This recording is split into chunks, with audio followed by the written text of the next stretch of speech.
দাঁড়িয়ে পড়ে সামনে। এতক্ষণ সবাই খেতে ব্যস্ত ছিল। মর্জিনা বেগম বলে ওঠেন, ইস, কত রকমের সুস্বাদু খাবার, এত খাবার জন্মেও খাইনি। এমন সময় আকবর এসে বলে, স্যালাইন লাগালে বলবেন।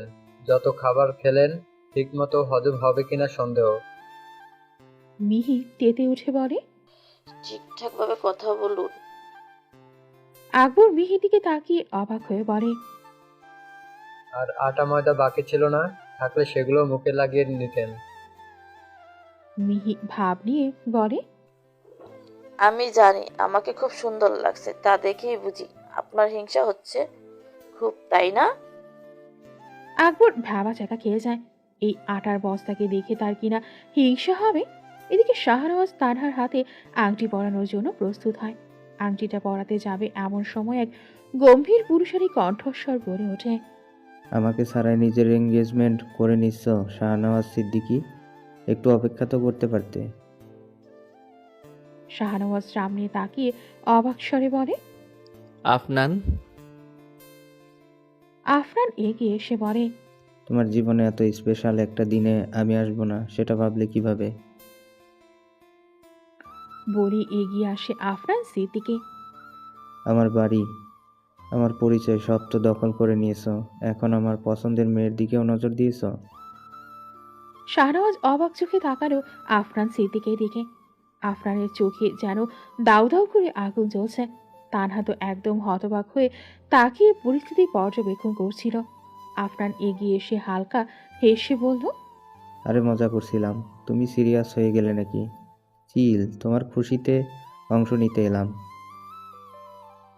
শাহনওয়াজ আফরানের এমন ঠাট্টা ভালোভাবে নেয় না। আকবরের উদ্দেশ্যে বলে, ওকে ভিতরে নিয়ে গিয়ে বসতে দাও। আফরান বসে।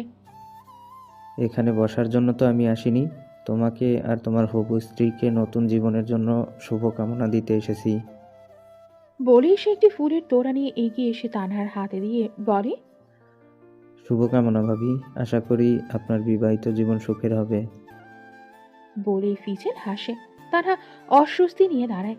শাহনওয়াজ তখনও হাতে আংটি নিয়ে দাঁড়িয়েছিল দেখে আফরান বলে, আংটিটা পরিয়ে দাও, ভাবি আর কতক্ষণ এভাবে অপেক্ষা করবে?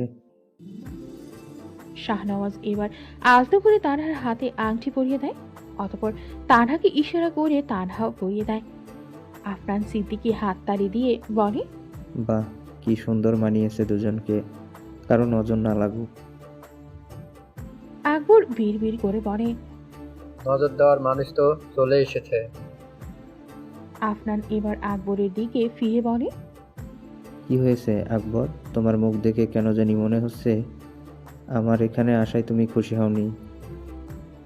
আকবর কিছু বলল না জবাবে, নিজের শান্ত ভাব বজায় রাখলো। এর মধ্যে শাহনওয়াজ বলল, বিনা দাওয়াতে যখন আমার এঙ্গেজমেন্টে এসে গেছো, তাহলে গিয়ে খেতে বসে পড়ো, আমি আসছি। শাহনওয়াজ যে তাকে অপমান করতে চাইল এটা বুঝে আফরান সিদ্দিকের মুখের হাসি মিলিয়ে গেল। তবে সে দমে গেল না। মনে মনে বলে, শুরু থেকে তুমি আমার সাথে যা যা করেছো তার পাই টু পাই হিসাব নেওয়ার সময় এসে গেছে। এতদিন ধরে আমি তো এই সুযোগের অপেক্ষায় ছিলাম, তোমার দুর্বলতার এবার সেটা পেয়ে গেছি। বলেই তানহার দিকে তাকিয়ে হালকা হাসে। শাহনওয়াজ আচমকা তানহার সামনে এসে ঢাল হয়ে দাঁড়ায়। চোখের ভাষাতেই বুঝিয়ে দেয় এদিকে নজর দিলে চোখ উপড়ে ফেলবে। আফরান সিদ্দিকী আরামসে বসে চিকেন লেগ পিসে কামড় বসায়। আকবর এটা দেখে বিরক্তির চাহনি দিয়েছিল। আফরান সেটা খেয়াল করে বলে, খাবে? আকবর কিছুই বলে না। এমন সময়ে শাহনওয়াজ সেখানে এসে বলে, তুমি খাও, ওটা খাবার জন্যই তো এসেছো। এটা ঠিক না শাহনওয়াজ, আমি তোমার খুশিতে অংশীদারি হতে এলাম আর তুমি আমায় খাওয়ার খোঁটা দিচ্ছ। শাহনওয়াজ হাত মুষ্টিবদ্ধ করে নিজের রাগ সংবরণ করতে চায়, কারণ আজকের দিনে সে কোনো ঝামেলা করতে চায় না। এর মাঝে আফরান উঠে দাঁড়িয়ে বলল, আজ তুমি যা কিছু পেয়েছো সবটাই তো আমার পর কথা ছিল। আমার বাবার তিল তিল করে গড়ার সাম্রাজ্য তুমি ভোগ করছো, যাকে আমার বাবা রাস্তা থেকে তুলে এনেছে, আর আমি তার নিজের ছেলে হয়েও জানি না তুমি কিভাবে বশ করেছিলে আমার বাবাকে। তিনি মৃত্যুর আগ পর্যন্ত পরবর্তী মাফিয়া কিং তোমায় বানিয়ে গেল। শাহনওয়াজ এবার আফরানের মুখোমুখি হয়ে বলে, এটা প্রাচীনকালের রাজতন্ত্র নয় আফনান, যে বংশানুক্রমিকভাবে রাজার ছেলে রাজা হবে। এটা হলো মাফিয়া সাম্রাজ্য। এখানে ক্ষমতা, শক্তি আর যোগ্যতাই সব থেকে গুরুত্বপূর্ণ। আমার যোগ্যতা ছিল জন্যই আনোয়ার স্যার তার পরবর্তী মাফিয়া কিং হিসেবে আমায় নির্বাচন করেছেন।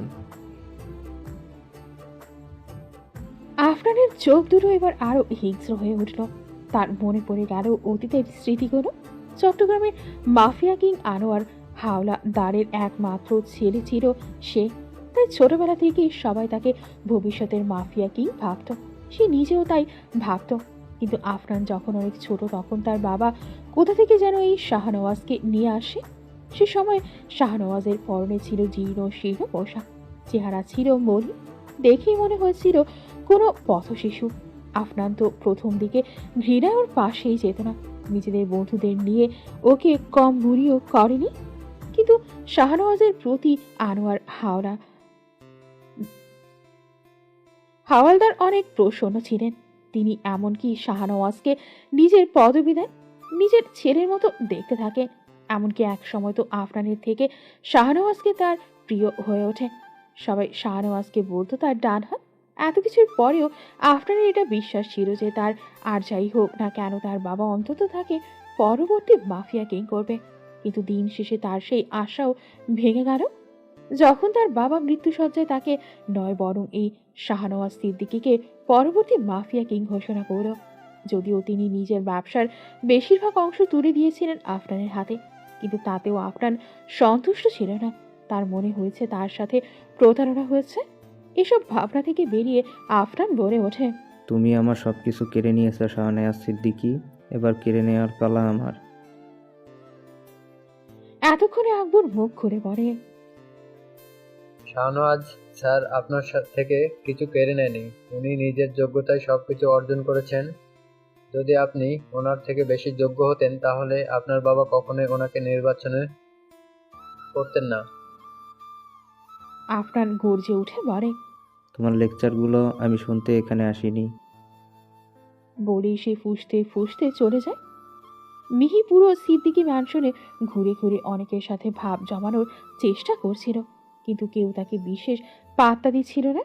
এতে করে তার রাগ হয় ভীষণ। সে বলে, ওই তান্না, কোনো কিছুই না, এত কিছু পেয়ে গেল আর আমি এত কিছু চেষ্টা করেও। এমন সময় হঠাৎ করে মিহি কারোর সাথে ধাক্কা খেয়ে পড়ে যেতে নেয়। ঠিক সেই সময় দুটো বলিষ্ঠ হাত তাকে আগলে নেয়। মিহি অবাক হয়ে তাকিয়ে থাকে। ভীষণ সুদর্শন ও সুঠামদেহী এক যুবকের দুই হাতের মুঠোয় ঝুলন্ত সে।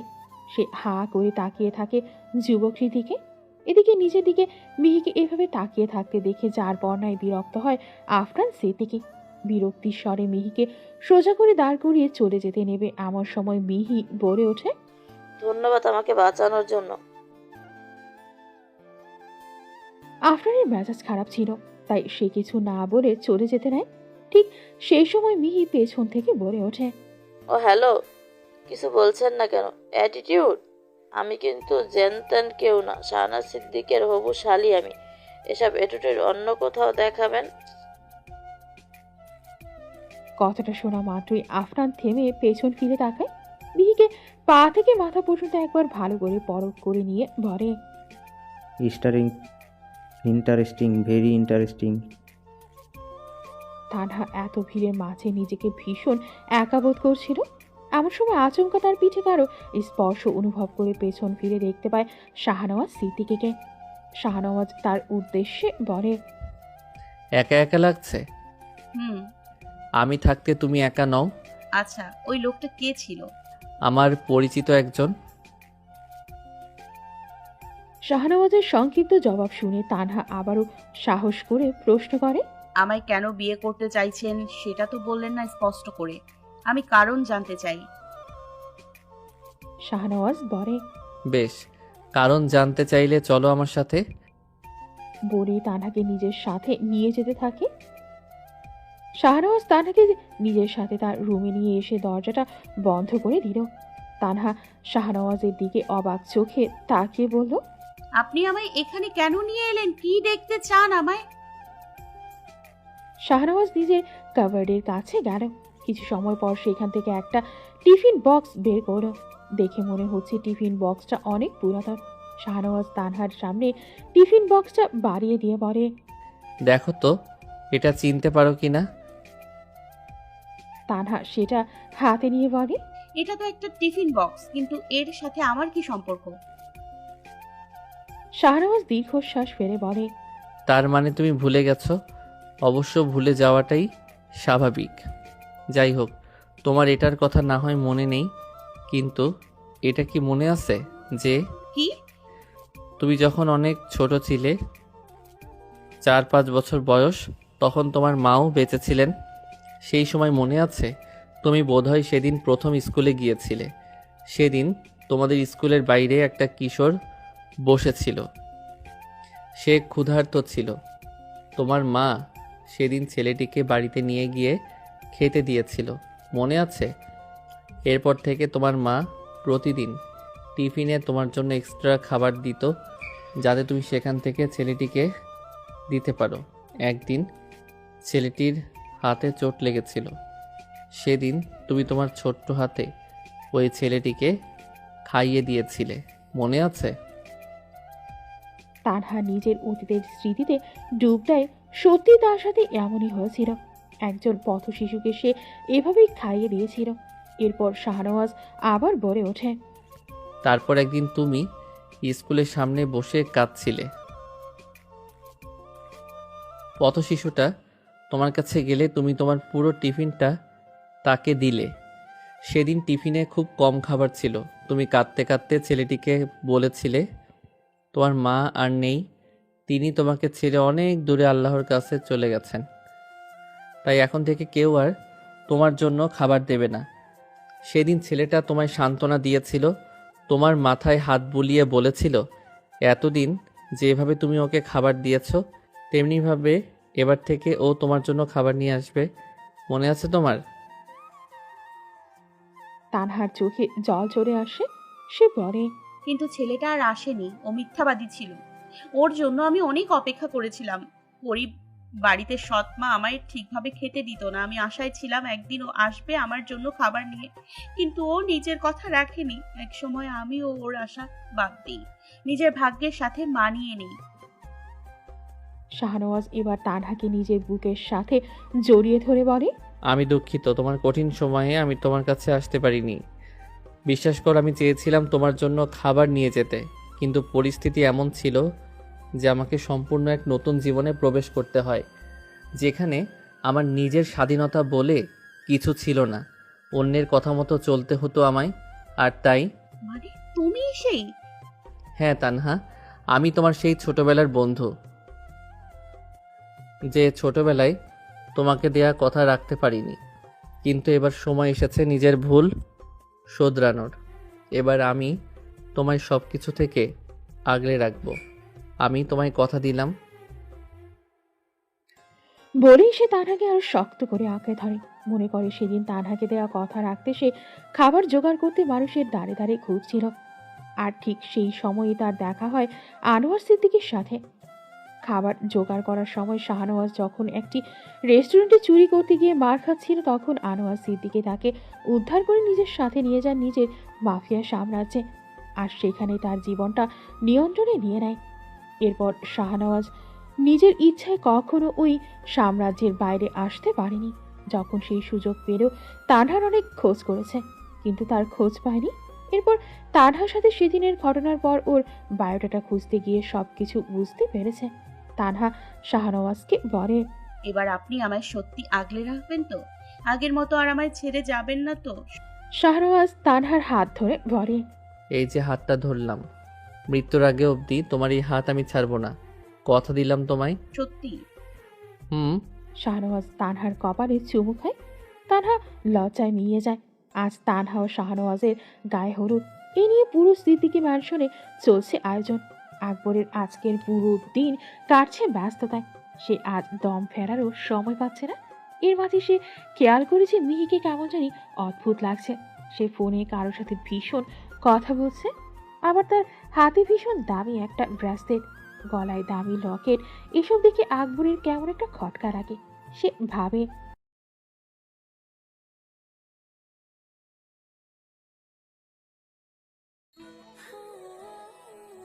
এই মেয়ে এত দামি দামি জিনিস কোথায় পেলে? তবে বেশিক্ষণ ভাবার সময় পেল না, কারণ তার অন্য অনেক কাজ আছে। এমন সময় সে খেয়াল করলো শাহনওয়াজ এসে দাঁড়িয়েছে। সে এসে আকবরকে বলল, সব আয়োজন করে ফেলেছো? সব কিছু ঠিকঠাক। তানহাকে পুরো একটা সুন্দর হলুদ শাড়ি পরেছে। তাকে দেখে যে কেউ বলবে তার মতো সৌন্দর্য আর কারণেই। মিহি দূর থেকে তাকে দেখে কিছুটা হিংসা করছে। তবে মর্জিনা বেগম এগিয়ে গিয়ে তানহাকে বললেন, বাহ, কি সুন্দর লাগছে। চল, তোকে প্রথম হলুদ আমি লাগাবো। বলেই তিনি তানহাকে এগিয়ে এনে তার গায়ে হলুদ লাগিয়ে দিলেন। এরপর মিহিও এগিয়ে এসে হলুদ লাগিয়ে দিয়ে বলল, আশা করি এই হলুদের মতো তোর জীবন উজ্জ্বল হবে। তানহা জড়িয়ে ধরে মিহিকে। এদিকে মিহির মনে অন্য কিছুই চলছিল। শাহনওয়াজ সিদ্দিকের গায়েও হলুদ মাখানো হয়েছে। এরপর সে তানহাকে দেখার জন্য এগিয়ে এলেন। শাহনওয়াজ তানহাকে দেখে বলল, তোমায় অনেক সুন্দর লাগছে, তবে আমার হলুদ লাগানোর তো এখনো বাকি। বলে সেও মাখিয়ে দেয় হলুদ। মিহি বীর বীর করে বলে, রং যত। শাহনওয়াজ তানহাকে বলে, আজ রাতে আমাদের বিয়ে। আজ থেকে আমাদের একটা নতুন জীবন শুরু হতে চলেছে। এই নতুন জীবনে আমার কেবল তোমার সঙ্গ ও ভরসা চাই। আমি জানি তুমি আমাকে এখনো পুরোপুরি চেনো না, আমার জীবনের ব্যাপারে তেমন কিছু জানো না। আমাকে নিয়ে তোমার মনে অনেক প্রশ্ন থাকতে পারে।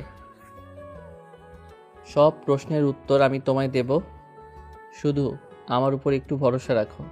কখনো আমার বিপক্ষে যেও না, কারো কথায় প্ররোচিত হয়ে আমায় ভুল বুঝো না। আমার কোনো ব্যাপার নিয়ে মনে প্রশ্ন জাগলে সরাসরি আমার কাছে প্রশ্ন করবে। আর একটা কথা, কাউকেই অন্ধর মতো বিশ্বাস করো না। আমার শত্রুর অভাব নেই, অনেকেই তোমায় প্ররোচিত করার চেষ্টা করবে, তুমি শুধু প্ররোচিত হয়েও না। তানহা মাথা নাড়ায়। এমন সময় আকবর এসে বলে, স্যার, একটা বড় সমস্যা হয়ে গেছে। কি সমস্যা? আকবর এরপর শাহনওয়াজকে কিছু একটা দেখায়। শাহনওয়াজ সেটা দেখে বলে, আমাদের এক্ষুনি যেতে হবে। সে তানহার দিকে ব্যাকুল দৃষ্টিতে তাকিয়ে বলে, আমার জন্য অপেক্ষা করো তানহা, আশা করি অপেক্ষার ফল মিষ্টি হবে। তানহা হালকা হাসে। আজ রাতেই আমাদের বিয়ে হবে। বলে শাহনওয়াজ তানহার কপালে আলতো করে চুমু খায়। তানহা বলে, আমি আপনার অপেক্ষায় থাকবো। আগের বারের মতো এই অপেক্ষার প্রহর যেন এত দীর্ঘ না হয়। শাহনওয়াজ তানহাকে ভরসা দিয়ে বেরিয়ে যায়। তানহাকে বিয়ের সাজে সাজানো হচ্ছে, কিন্তু তার মনে নানানো চিন্তা বাসা বাঁধছে। তার পাশেই বসে আছেন মর্জিনা বেগম। তানহাকে এত দামি শাড়ি ও গহনায় সাজতে দেখে তার চোখ ধাঁধিয়ে যাচ্ছে। আচমকা তানহা উঠে দাঁড়ায়। মর্জিনা বেগম তানহার দিকে এগিয়ে গিয়ে বলে, কি হলো তা না, এভাবে উঠে দাঁড়ালি কেন? আমার মনটা কেমন জানি করছে আম্মু। বিয়ের দিন উনি কিভাবে বেরিয়ে গেলেন? উনি ঠিক সময় মতো আসবেন তো? আরে এত চিন্তা করিস না, কোনো জরুরি কাজ পড়ে গেছে বোধহয়, সেজন্যই গেছে, চলে আসবে আবার। আমার কেন জানি খুব দুশ্চিন্তা হচ্ছে। এত দুশ্চিন্তা করে তো কোনো লাভ নেই। তার থেকে তুই একটু নিশ্চিন্তে থাকতো, সঠিক সময় ও চলে আসবে। এসব বড়লোক মানুষের জীবন এমনই। এরই মধ্যে তানহাকে আবারও বসতে বলে পার্লার থেকে আসা মেয়েরা, কারণ তার সাজ এখনো শেষ হয়নি। তানহা চুপচাপ বসে পড়ে। তবে তার মনের খচখচানি তখনও দূর হয়নি। খচখচ ভাব তখনও বজায় ছিল। তানহার ভাবনার মাঝে হঠাৎ করে তার ফোনটা বেজে ওঠে। তানহা ফোনটা রিসিভ করতেই বিপরীত দিক থেকে শাহনওয়াজ বলে ওঠে, তোমার বিয়ের সাজ কমপ্লিট? তানহা বিষণ্ণ মনে বলে, কিন্তু আপনি কখন আসবেন? আমি খুব শীঘ্রই আসছি। আমার জন্য একটু অপেক্ষা করো। তানহার মন খুশিতে ভরে ওঠে। একটু পরেই তানহা নিচে নেমে আসে। নিচে বিয়ে উপলক্ষে নাচ গানের আয়োজন চলছিল। মিহি, মর্জিনা সহ আরও অনেকে অতিথি এসেছিল, তারা সেখানে আনন্দ করছিল। তানহার এসব দেখে ভীষণ ভালো লাগে। সে মনে মনে বলে, আমার জীবনে এত সুখ ছিল, আমি সেটা ভাবতেও পারিনি। এই সুখে যেন কখনো কারোর নজর না লাগে। এইভাবে সময় এগিয়ে যেতে থাকে। ঘড়ির কাঁটার সময় এগোতে থাকে। 1 ঘন্টা 2 ঘন্টা করে সময় বেড়ে যায়। রাত যত গভীর হচ্ছিল তানহার চিন্তা তত বাড়ছিল। এখনো শাহনওয়াজের আসার কোনো খবর নেই। অনেক অতিথি ইতিমধ্যে বিয়ে হবে না ভেবে স্থান ত্যাগ করেছে। অনেকেই কানাঘুষা করছিল। মর্জিনা বেগম তানহার কাছে এসে বলে, এসব কি হচ্ছে তানহা? তোর হবু বর কোথায়? আদৌ বিয়েটা হবে তো? সে তো বলেছিল শীঘ্রই আসবে। পরি, তার তো আসার কোনো খবর নেই। ফোনেও নাকি পাওয়া যাচ্ছে না। তানহা বলে ওঠে, আমার বিশ্বাস উনি আসবেনই, আসতে ওনাকে হবেই। এর মধ্যে তানহার ফোন বেজে ওঠে। তানহা ফোনটা রিসিভ করতেই বিপরীত দিক থেকে কেউ বলে ওঠে, যদি নিজের হবু স্ত্রীর আসল চেহারা দেখতে চাও তাহলে এখানে চট্টগ্রাম বন্দরের পাশে অবস্থিত নতুন শিপিং সেন্টারে চলে এসো। তানহা অবাক হয়ে যায় এই কল পেয়ে। বলে ওঠে, মিহি তানহার কাছে এগিয়ে এসে বলে, কি হয়েছে আপু? তানহা মিহিকে সব ঘুরে বলে। মিহি সব শুনে বলে, তোর এখনই যাওয়া উচিত।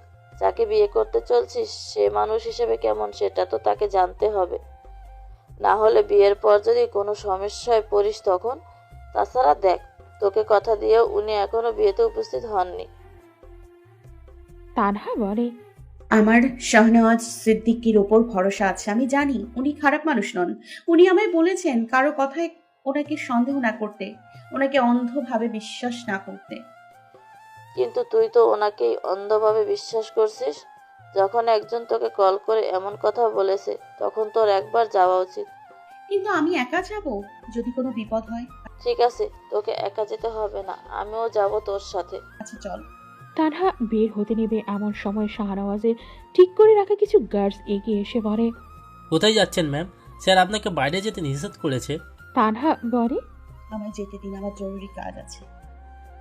তারা আর কিছু বলতে যাবে এমন সময় মিহি বলে ওঠে, যদি আমরা আরো বাহাদুরি করো তাহলে কিন্তু মিস্টার শাহানওয়াজ সিদ্দিকীকে বলে তোমাকে সবাইকে চাকরি থেকে বের করে দেওয়া হবে। গার্ডসরা পিছু হটতে বাধ্য হয়।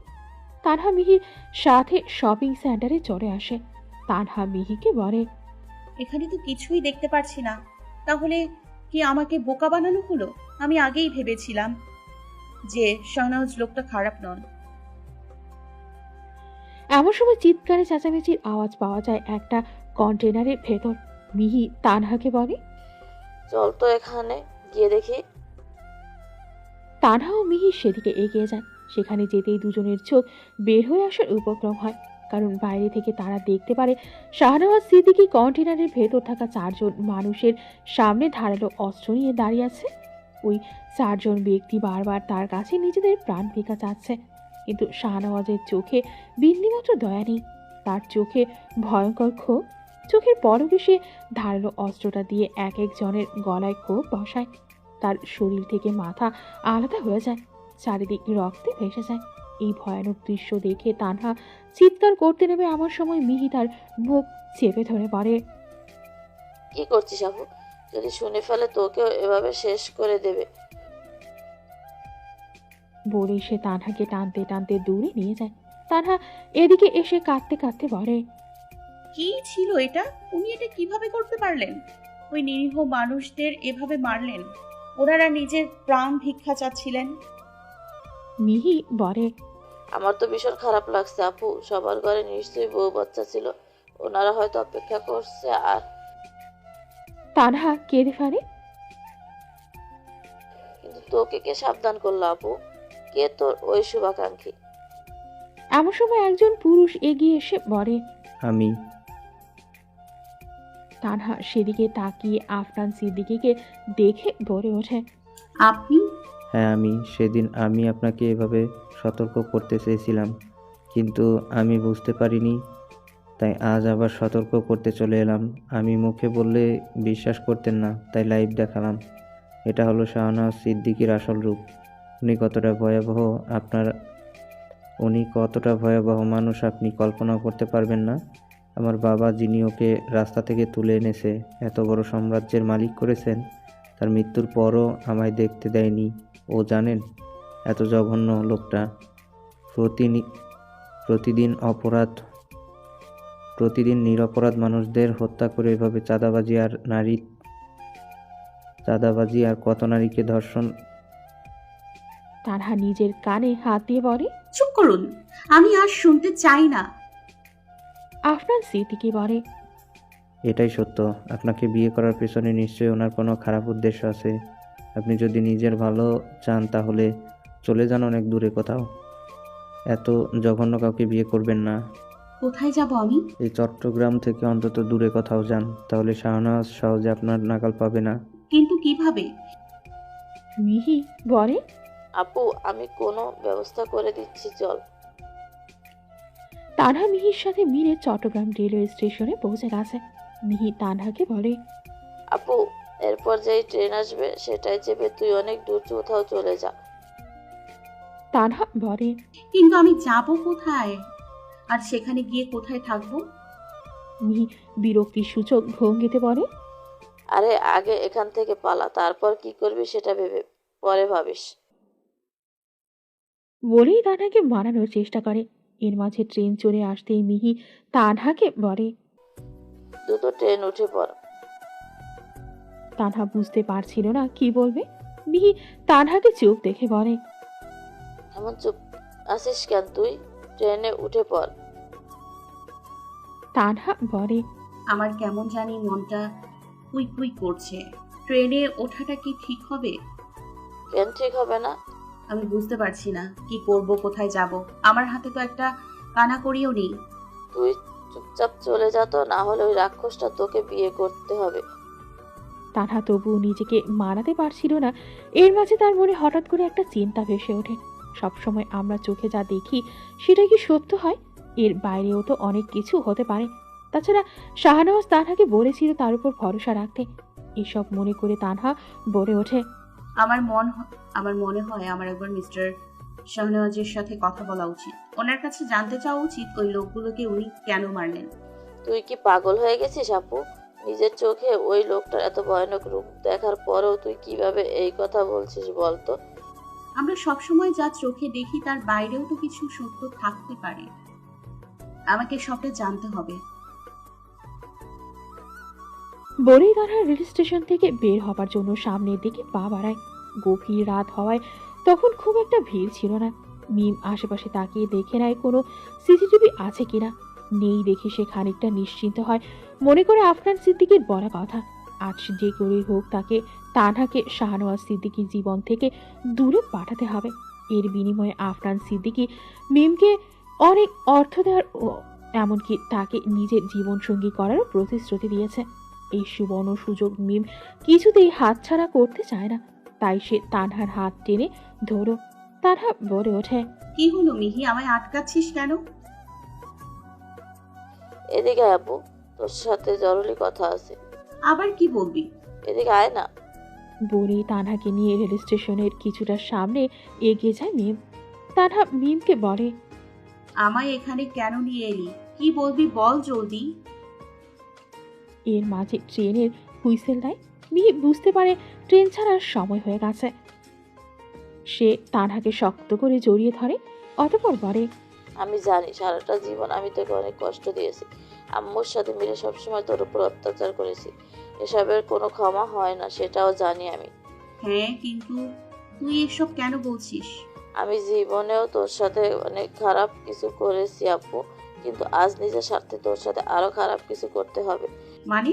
তুই তো জানিস আমি সবসময় ধনী জীবনের স্বপ্ন দেখতাম। তোর বোন হয়ে থেকে হয়তো আমার জীবন কিছুটা সচ্ছলতা আসতো, কিন্তু আমার জীবনে সৌভাগ্য হওয়া হতো না। আর তাই যাতে আমার রাস্তা একদম ক্লিয়ার হয়, তাই এটা আমায় করতেই হবে। আমার সব অন্যায় তো আগেও তুই ক্ষমা করেছিস, পারলে আজকেরটাও ক্ষমা করিস। ওপরে ভালো থাকিস আপু। বলেই মিহি সজোরে ধাক্কা দেয় তানহাকে। তানহাকে অবিশ্বাস্য চোখে তাকায়। সে একদম রেল লাইনে পড়ে যায় আর ট্রেনটা দ্রুত চলতে শুরু করে। তানহা নিজের বিস্ময় কাটিয়ে উঠে দাঁড়াবে তার আগেই ট্রেনটা এসে তাকে পিষে দিয়ে যায়। তানহার আর্তনাতে পুরো আকাশ বাতাস ভারী হয়ে ওঠে। মিহি দ্রুত রেল স্টেশন থেকে বেরিয়ে যায়।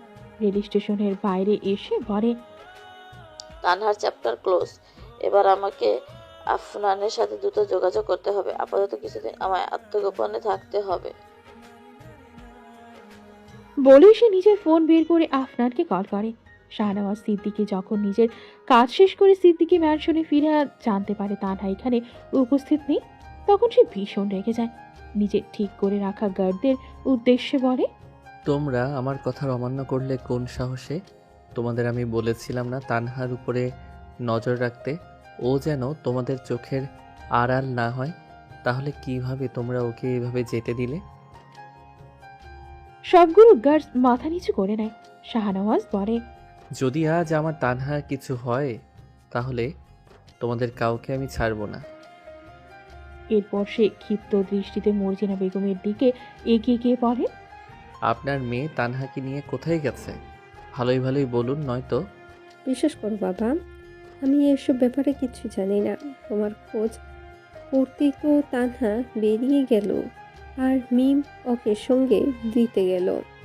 তানহা তো নিজের ফোন নিয়ে যায়নি, আপনার মেয়ে তো নিয়ে গেছে। তো আপনার মেয়েকে একটা ফোন করুন।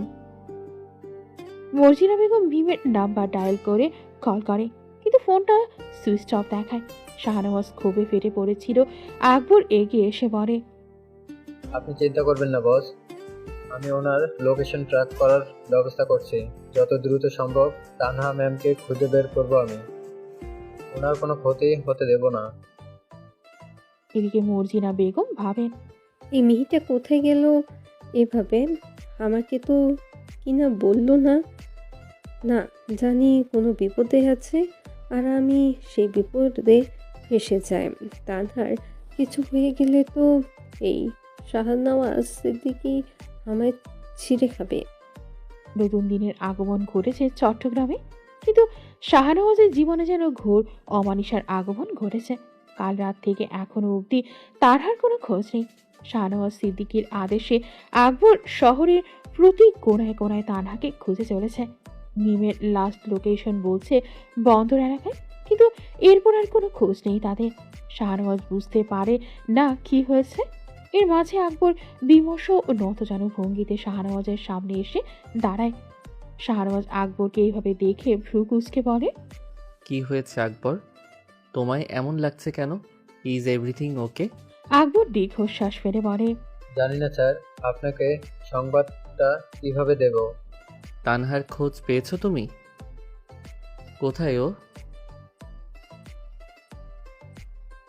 ওকে এক্ষুনি আমার সামনে নিয়ে এসো, তারপর ওকে আমি বোঝাচ্ছি পালানোর শাস্তি কি হতে পারে। আকবরের গলার স্বর ভেঙে আসে। কাকে শাস্তি দেবেন আপনি স্যার? শাস্তি দেওয়ার জন্য মানুষটাকে তো থাকতে হবে। মানে এসব কি হেয়ালিপনা করছো তুমি? যা বলার স্পষ্ট করে বলো। আপনাকে এক্ষুনি আমার সাথে চট্টগ্রাম মেডিকেলের মর্গে যেতে হবে। শাহনওয়াজ বিস্ফোরিত স্বরে বলে, মর্গে? গত রাতে রেল লাইনে একটি মেয়ের মৃত্যু হয়েছে। ট্রেনে কাটা পড়ে তার দেহ সম্পূর্ণ ছিন্নভিন্ন হয়ে গিয়েছে। তবে পোশাক আশাক ও খণ্ডিত অংশ দেখে আমরা শনাক্ত করেছি যে ওটাই তানহা ম্যাম। শাহনওয়াজ চিৎকার করে বলে ওঠে, না, এটা হতে পারে না। মিথ্যা বলছো তুমি।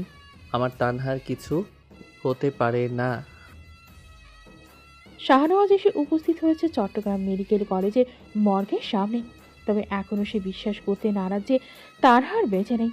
নিজের সামনে দাঁড়ানো আকবরের উদ্দেশ্যে সে বলে, তোমাদের কাছে নিশ্চয়ই কোনো ভুল খবর আছে। আমার তানহার কিছুই হতে পারে না। আমি নিশ্চিত আমার তানহা একদম সহি সালামতে আছে। আকবর দীর্ঘশ্বাস ফেলে বলে, এটা সত্য হলে আমার থেকে খুশি আর কেউ হবে না স্যার, কিন্তু আমি নিজেও বুঝতে পারছি না কোনটা সত্য আর কোনটা মিথ্যা। শাহনওয়াজ বলে, আমি বলে দিচ্ছি, যদি আমার তানহার কিছু হয়ে যায় তাহলে আমি কাউকে ক্ষমা করব না। সবাইকে আমি দেখে নিব। আমার তানহার এই পরিণতির জন্য যারা দায়ী থাকে তাদের কাউকে আমি ভালো থাকতে দেব না। তাদের সবাইকে আমি তাদের অপকর্মের জন্য উপযুক্ত শাস্তি দেব। এর মাঝে হাসপাতালের একজন কর্মকর্তা এসে বলে, আপনারা কি মিস তানহার বাড়ির লোক? শাহনওয়াজ এগিয়ে এসে বলে, হ্যাঁ, আমি তানহার হবু বর। গতকালকে ওর সাথে আমার বিয়ে হবার কথা ছিল, মাঝখান থেকে কোথা থেকে কি হয়ে গেল। আর আমার এখনো মনে হয় আমার তানহার কিছু হয়নি। তবুও দেখুন, গতকাল রাতে স্টেশন থেকে একটা লাশ আনা হয়েছিল। খুব বাজেভাবে ট্রেনে কাটা পড়েছে। চেহারা দেখে চেনার উপায় নেই, তবে পোশাকের সাথে মিল পাওয়া গেছে।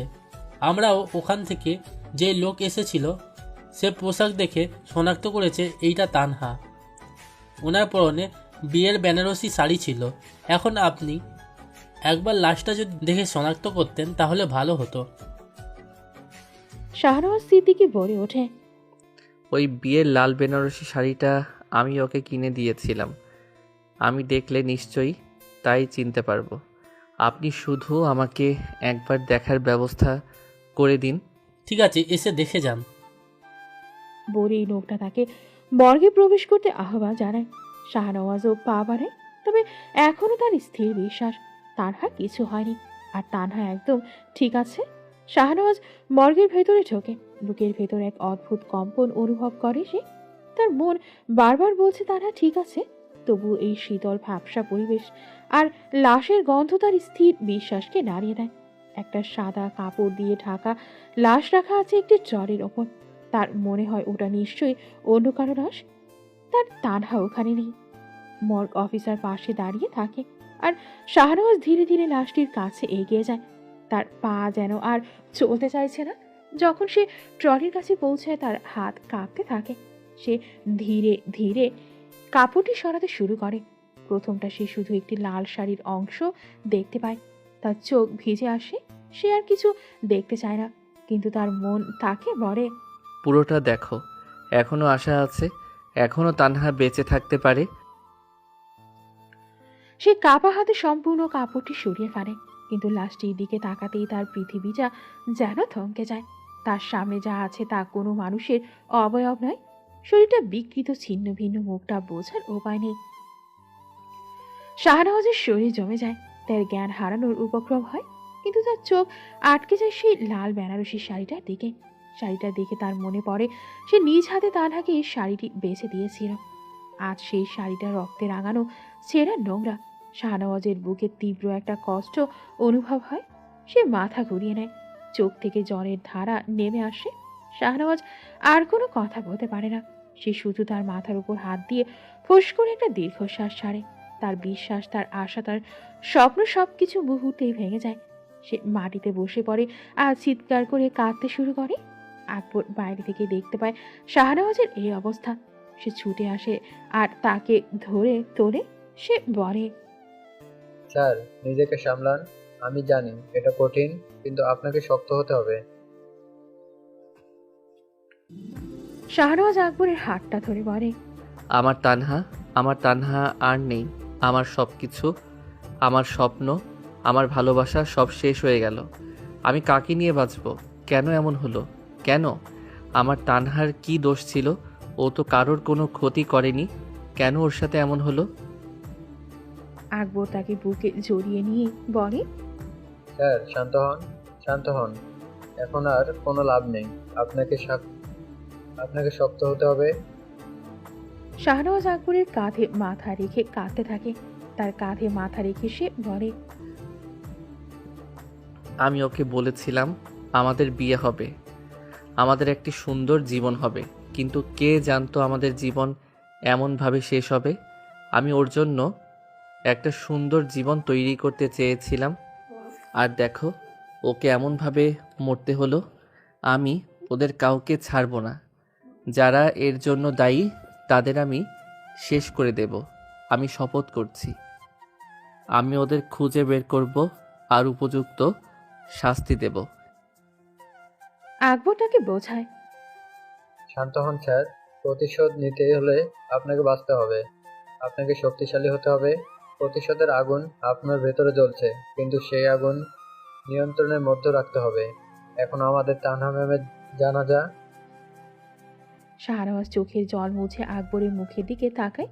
তার চোখ লাল, শরীর কাঁপছে। সে বলে, হ্যাঁ, তুমি ঠিক বলেছ। আমি ওদের খুঁজে বের করব। আমার ভালোবাসার এই পরিণতির জন্য যারা দায়ী তাদের আমি শেষ করে দেব। শাহনওয়াজের চোখে প্রতিশোধের আগুন জ্বলে। তার মনের মধ্যে একটি চিন্তা, যে করেই হোক তাকে তানহার মৃত্যুর প্রতিশোধ নিতে হবে। তার মনে হয় তানহার মৃত্যুর জন্য সে নিজেই দায়ী। সে যদি তানহাকে একা ছেড়ে না যেত তাহলে হয়তো এমনটা হতো না। এই অপরাধ বোধ তার মনকে আরো যন্ত্রণা দেয়। সে উঠে দাঁড়ায়, তার মুখটা শক্ত হয়ে যায়। আকবর বুঝতে পারে এভাবে বেশিক্ষণ থাকলে শাহনওয়াজ নিজের উপর নিয়ন্ত্রণ হারিয়ে ফেলবে। তাই সে শাহনওয়াজকে টেনে বাইরে নিয়ে আসে। কিন্তু বাইরে এসে শাহনওয়াজ নিজের নিয়ন্ত্রণ হারিয়ে ফেলে। বাইরে এসে আশেপাশে থাকা ট্রলি, টপ সহ অন্যান্য জিনিসপত্র ছোড়াছুড়ি করতে থাকে, যা দেখে আশেপাশের অনেক মানুষ ভয়ে পালিয়ে যায়। শাহনওয়াজ ডুকরে কেঁদে উঠে বলে, তানহা, আমার তানহা, কেন আমায় এভাবে ছেড়ে চলে গেল? আমার জীবনে কি একটু সুখ লেখা নেই?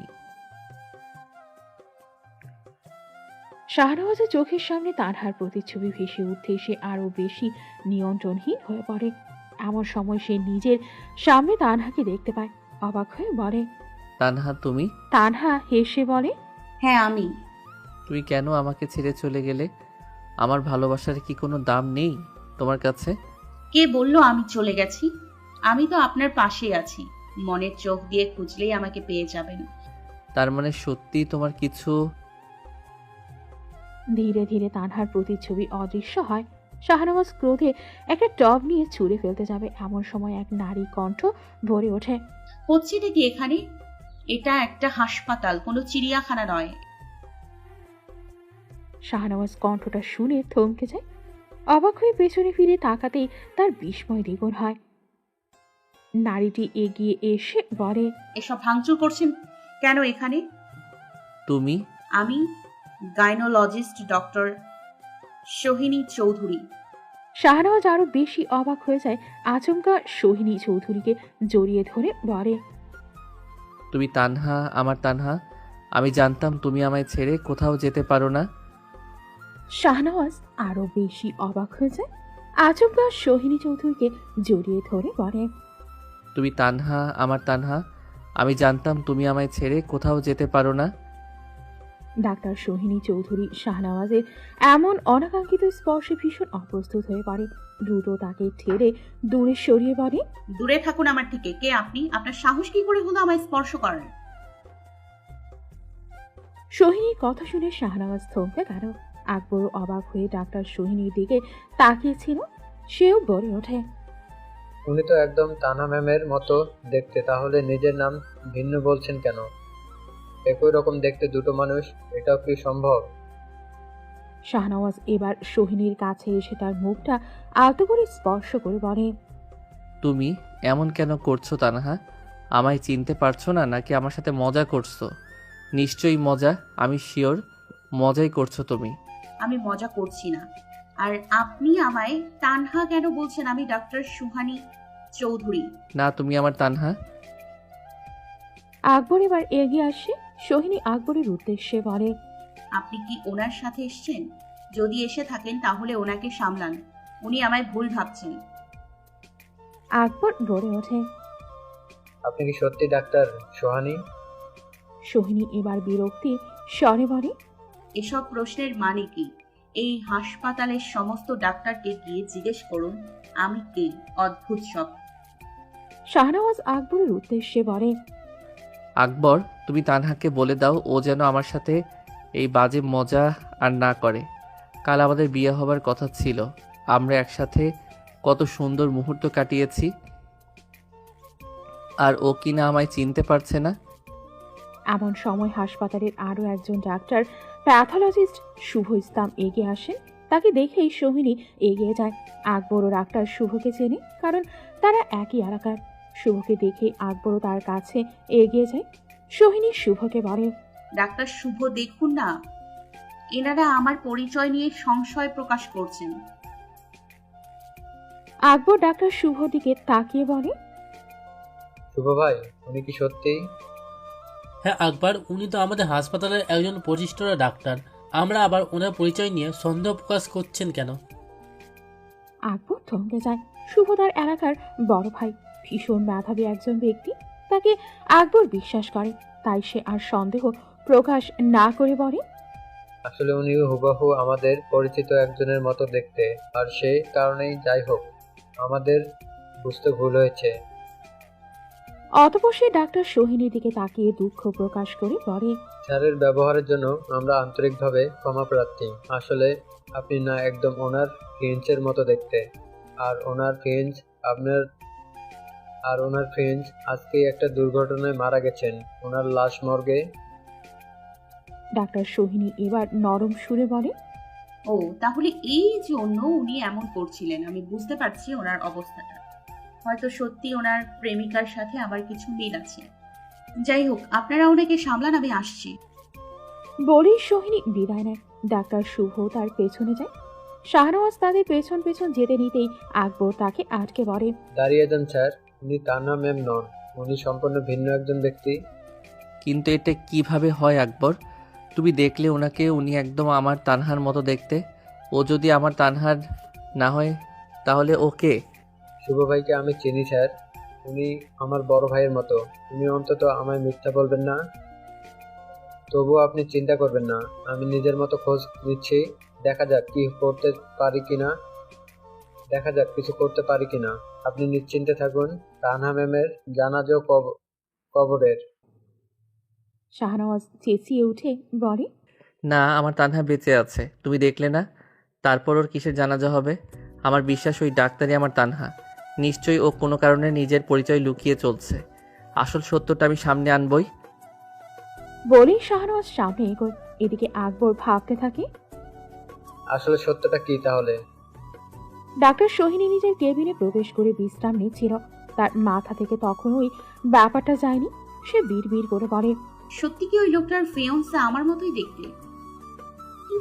কিন্তু এটা কি করে সম্ভব? চেহারায় কিছুটা মিল থাকা স্বাভাবিক, কিন্তু হুবহু এক এমন কথা তো শুধু মুভিতেই মানায়, বাস্তবে না। না, বাস্তবে এটা সম্ভব না। এমন সময় আচমকা শাহনওয়াজ সোহিনীর কেবিনে প্রবেশ করে দরজাটা লাগিয়ে দেয়। সোহিনী উঠে দাঁড়িয়ে বলে, what the hell, are you lost your mind? Shahnawaz বাঁকা হেসে বলে, বাহ, বেশ ভালো ইংরেজি শিখে গেছো দেখছি। বলেই সে এগিয়ে এসে সোহিনীর কাছাকাছি চলে আসে।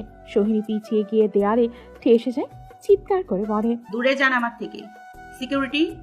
আমাকে তুমি আর নিজের থেকে দূরে সরাতে পারবে না তানহা। তোমাকে চিনতে আমি কখনোই ভুল করব না। তুমি আমার তানহা, তোমার স্পর্শে আমি তোমাকে অনুভব করতে পারি। সোহিনী শাহনওয়াজকে দূরে ঠেলার ব্যর্থ চেষ্টা করে। শাহনওয়াজ বলে, কেন এমন মিথ্যা নাটক করছো? আমার সামনেও তোমাকে এমন লুকোচুরি খেলতে হবে? অন্তত আমাকে সত্যটা বলো যে তুমি আমার Tanha. I am gynaecologist Suhani Chowdhury, not Tanha. Got it? এসব ইংরেজি বলে তুমি নিজেকে সোহিনী প্রমাণ করতে পারবে না। তুমি আমার তানহা। সোহিনী এবার ভয় পেয়ে পাশে থেকে একটা ফুলদানি তুলে নিয়ে শাহনওয়াজের মাথায় আঘাত করে। শাহনওয়াজ হতবাক হয়ে যায়। এর মাঝে কেবিনের দরজা ভেঙে সিকিউরিটি ঢুকে পড়ে। শাহনওয়াজের কপালে রক্ত, চোখে অবিশ্বাস। যতটা রক্তক্ষরণ তার মাথা থেকে হচ্ছে, তার থেকেও বেশি রক্তক্ষরণ হচ্ছে তার হৃদয়ে। তার দু চোখে অশ্রুসিক্ত। সোহিনী ভরে ওঠে, এই পাগলটাকে বের করুন এখান থেকে। He want to molest me. এরকম অভিযোগ শুনে শাহনওয়াজ তাজ্জব বনে গেল। শাহনওয়াজ নিজেকে সামলে নেয়। সোহিনীও ততক্ষণে বোধহয় কিছুটা অনুতপ্ত বোধ করে শাহনওয়াজের মাথায় রক্ত দেখে, তাই সে গার্ডসদের উদ্দেশ্যে বলে, আপনারা বাইরে যান, এদিকটা আমি সামলে নিচ্ছি। গার্ডসরাও বেশি কিছু না ভেবে বেরিয়ে যায়। সোহিনী এবার ফার্স্ট এড বক্স নিয়ে শাহনওয়াজের কাছে গিয়ে তার মাথায় ব্যান্ডেজ করে দিতে দিতে বলে, দেখুন, আমি আপনাকে এভাবে আঘাত করতে চাইনি, কিন্তু আপনি যেভাবে আমার ওপর হামলে পড়েছিলেন তাতে এছাড়া আর অন্য কোনো উপায় ছিল না আমার কাছে। সোহিনী খুব যত্ন সহকারে মাথায় ব্যান্ডেজ করে দিচ্ছিল। শাহনওয়াজ সোহিনীর স্পর্শে ভীষণ আবেগময় হয়ে পড়েছিল। আচমকা সে বলে ওঠে, এরপরেও তুমি বলবে তুমি আমার তানহা নও? সোহিনী এবার দ্রুত দূরে সরে গিয়ে পড়ে, আমি মানবিকতার খাতিরে আপনার সেবা করতে চাইছিলাম, কিন্তু এখন দেখি আপনি এটারও যোগ্য না। যাই হোক, আপনার যা ভাবার আপনি ভাবতে পারেন, কিন্তু আমার কথা পরিষ্কার, আমি হলাম ডক্টর সোহানী চৌধুরী, তানহা ফানহা নই। বলেই সোহিনী চৌধুরী দ্রুত বেরিয়ে যায়। শাহনওয়াজ তার যাওয়ার পানেই তাকিয়ে থাকে। এর মাঝে আকবর এসে শাহনওয়াজের পাশে বসে পড়ে। স্যার, সবকিছু ঠিকঠাক তো? আপনার মাথায় এটা কিসের আঘাত লেগেছে? যেখানে আমার মন পুরো ক্ষত বিক্ষত, সেখানে তুমি আমার মাথার আঘাত নিয়ে চিন্তিত আকবর? স্যার, আমি তো আমার কেন জানি এই ডাক্তার সোহিনীকেই আমার তানহা মনে হচ্ছে। আচ্ছা আমি কি তানহাকে চিনতে এত বড় ভুলটা করতে পারি? আকবর বলার মতো কিছু খুঁজে পায় না। শাহনওয়াজ আবারও বলে ওঠে, আমার মনের সন্দেহটা কিছুতেই দূর হচ্ছে না আকবর। এই ডাক্তার সোহিনীর উপর আমায় নজর রাখতে হবে, তাহলেই সব প্রশ্নের উত্তর পাওয়া যাবে। আপনি কি করতে চাইছেন স্যার? আপাতত শুধু সত্য উদ্ঘাটন করতে চাইছি, আর এজন্য তোমার একান্ত সাহায্যের প্রয়োজন। জি স্যার, বলুন আমি কি করতে হবে? যেভাবে তানহার সব বায়োডাটা জোগাড় করেছিস, ঠিক সেইভাবে এই ডাক্তার সোহিনীর সব বায়োডাটা বের করে আনো। আচ্ছা স্যার। শাহনওয়াজ বলে ওঠে, তুমি যদি সত্যি আমার তানহা হয়ে থাকো তাহলে এভাবে আমার চোখে ধুলো দিতে পারবে না। তোমার সত্যটা আমি বের করবই। শাহনওয়াজ সিদ্দিকী ম্যানশনে এসে উপস্থিত হয়। গতকাল তাকে তার মানসিক অবস্থা খুব একটা ভালো না, তবুও সে নিজেকে যথাসম্ভব শান্ত রেখে মর্জিনা বেগম ও আসগর ইসলামের সামনে আসে। এসেই গুরুগম্ভীর স্বরে বলে, তানহা তো আপনাদের মেয়ে, তবুও ওর মৃত্যুর খবরে আপনাদের মাঝে একটু দুঃখের ছিটে ফোটা তো আমি দেখতে পাচ্ছি না। মর্জিনা বেগম বলে ওঠে, দুঃখ কি এভাবে মাপা যায়? আমাদের ভিতরে এখন কি অবস্থা সেটা আমরাই জানি। দুঃখে বুকটা ফেটে যাচ্ছে। বলি হাউমাউ করে ডুকরে ওঠেন। আসগর ইসলামকেও গুঁতো মেরে তার তালে তালে মেলাতে বলেন। তাদের এমন অভিনয় দেখে শাহনওয়াজ বিরক্তির সুরে বলে, আমি জানি আপনারা তানহার মৃত্যুতে একটু দুঃখ পাননি, তাই এসব লোক দেখানো কান্না বন্ধ করুন। আর একটা কথা, আপনাদের মেয়ে মিম ও কোথায়? ও তো কাল ছিল তানহার সাথে। মর্জিনা বেগম বলেন, মিহির কোনো খবর তো আমরা পাচ্ছি না। ও তো কাল থেকে নিখোঁজ। আমাদের এক মেয়েকে তো হারিয়ে ফেললাম, আবার আরেক মেয়েকেও। বলে কাঁদলেন তিনি। শাহনওয়াজ বলে, মিহিকে খোঁজার জন্য আমি লোক লাগিয়েছি, ওকে খুঁজে পাওয়া আমার জন্যেও জরুরি। যাই হোক, আমার আপনাদের থেকে, বিশেষ করে আপনার থেকে একটা কথা জানার ছিল। আসগর ইসলামের দিকে ইশারা করে বলে শাহনওয়াজ। আসগর ইসলাম বলেন, কি জানতে চান? আচ্ছা, তানহার কি কোনো যমজ বোন আছে? যমজ বোন? না, ওর তো কোনো যমজ বোনই নেই। মর্জিনা বেগম বলেন, আপনি হঠাৎ একথা কেন জানতে চাইছেন? ওর যমজ বোন আবার কোত্থেকে আসবে? ও তো একাই জন্মেছিল, যেহেতু আমি জানি।